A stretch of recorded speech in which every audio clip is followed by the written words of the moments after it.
May kape po kayo? Meron. Isa po, tapos yung pinakamainit yung tubig ha. Sira na naman kasi yung electric kettle namin sa boarding house. Hassle. Ito na po. Opo. Salamat po, manang.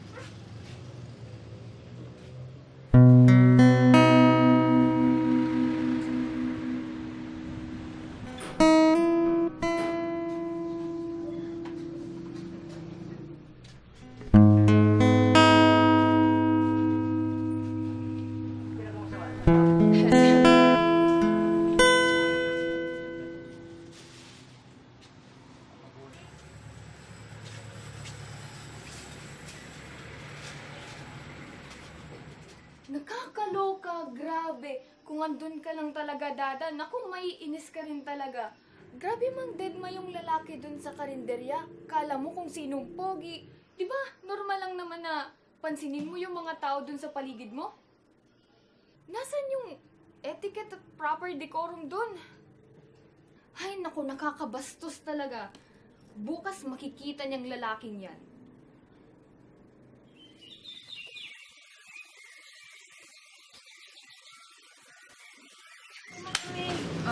Manang yung dati lang po. Ano? Kape po. Kape.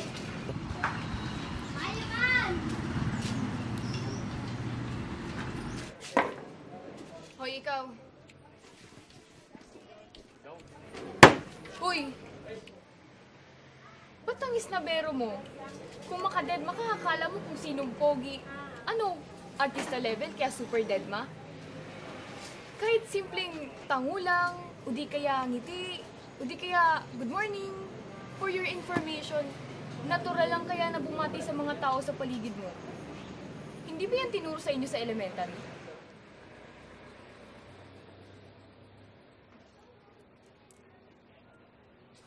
Pipi ka? Oh my God! Sorry talaga. Hindi ko sinasadya. Uy, sorry. Anong pangalan mo? Ano?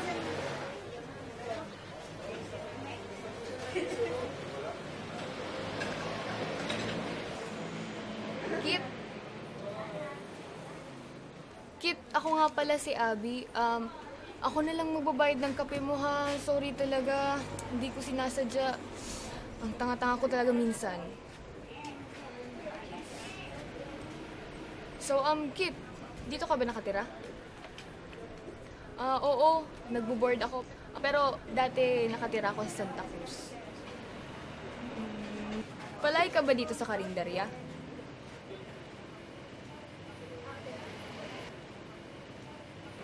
Sana matuto rin ako ng sign language. Di kisa kasi magets.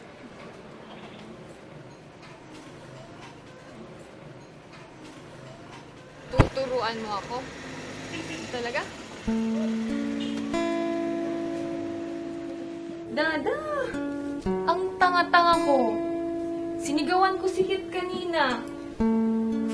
Pero buti na lang ang bait ni Kit at tuturuan niya pa ako mag-sign language. Hiramin ko kaya yung libro ng kaklase ko mamaya. Sige, Dada ha. Mamaya na lang. Alis na ako. Malilate na kasi ako. Bye-bye. Love you.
Good morning, Kip. Good morning din ba yan? Para saan yan? School project?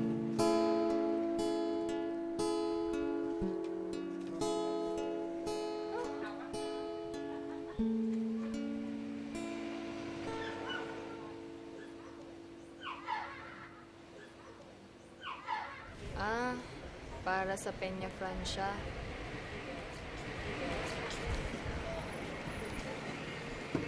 Ikaw ba, Kip, deboto ka niya?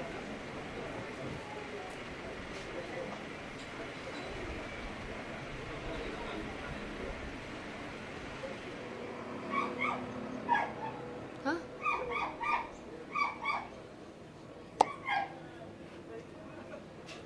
Ano ako?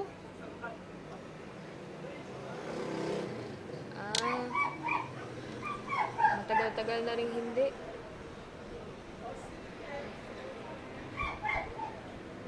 Hindi na rin ata ako babalik.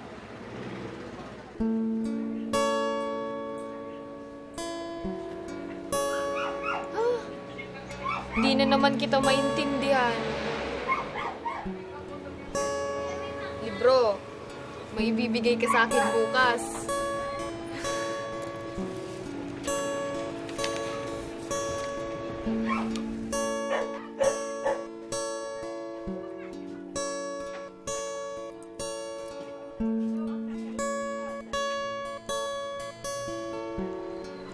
Ano to?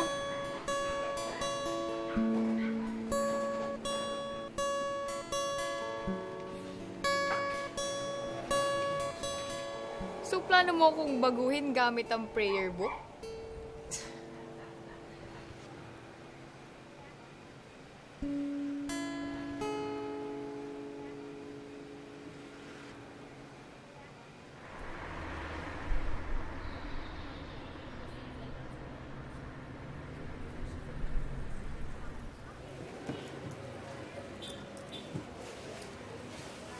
Keychain? So, plano mo na akong baguhin gamit ang keychain. Sigurado ka? Yung prayer book, nasa bahay. Oo, ito bang keychain, ikakabit ko ba sa bag ko, tapos yun na yun.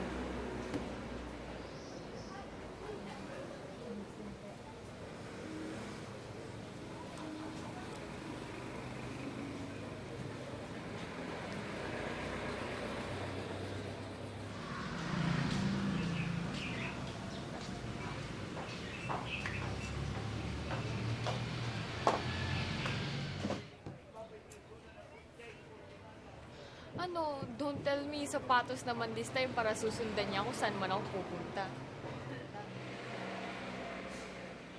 Ano?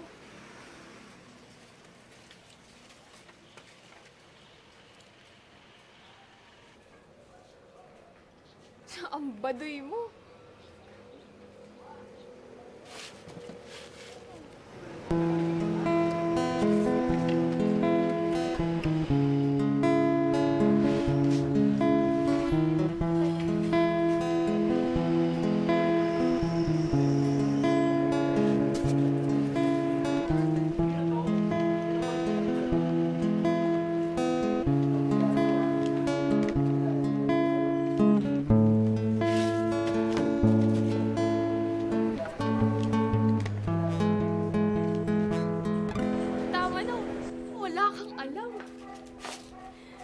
Di mo alam na dati katulad mo rin ako.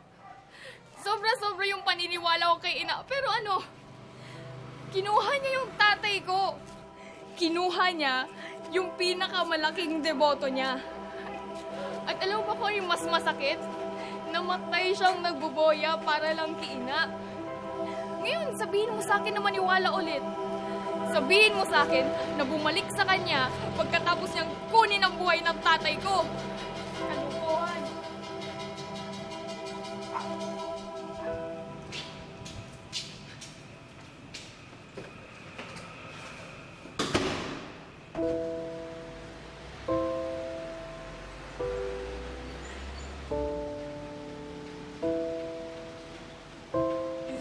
answer niyo po. Sana.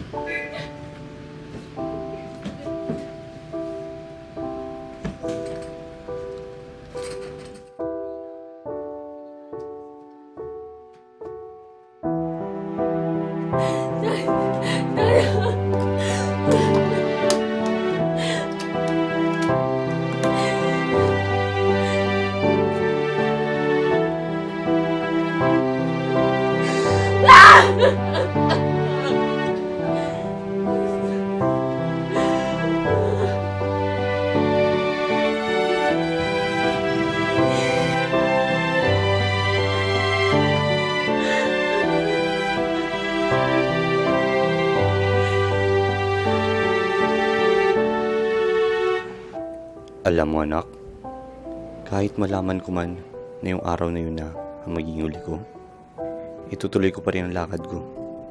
Ganon kalakas ang paniniwala at debosyon ko kay Ina. Ikaw, Abby, talaga bang di ka na nanalig sa kanya? O sadyang pinatigas na ng lungkot at pagdadalamhati ang puso mo? Kasi kung ganun, Abby, ba't mo sinisisi ang isang bagay na di mo naman pinaniniwalaan? Sana, muli mo mahanap ang daan mo pabalik sa kanya.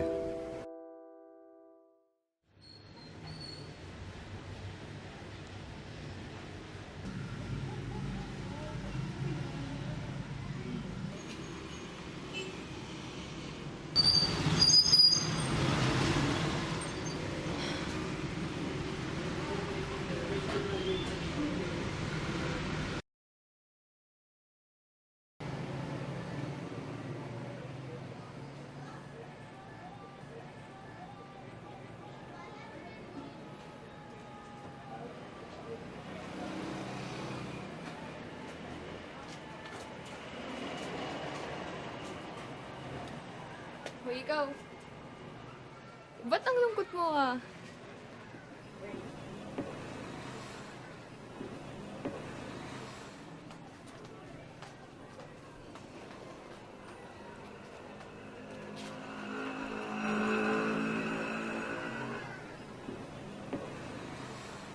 Malapit na siguro. Pasensya ka na nung isang araw ha, nung nasigawan kita. Sorry din kung bigla akong nawala. Nagstay ako dun kina mama sa Santa Cruz. Finally, nag-usap na din kami tungkol kay Dada.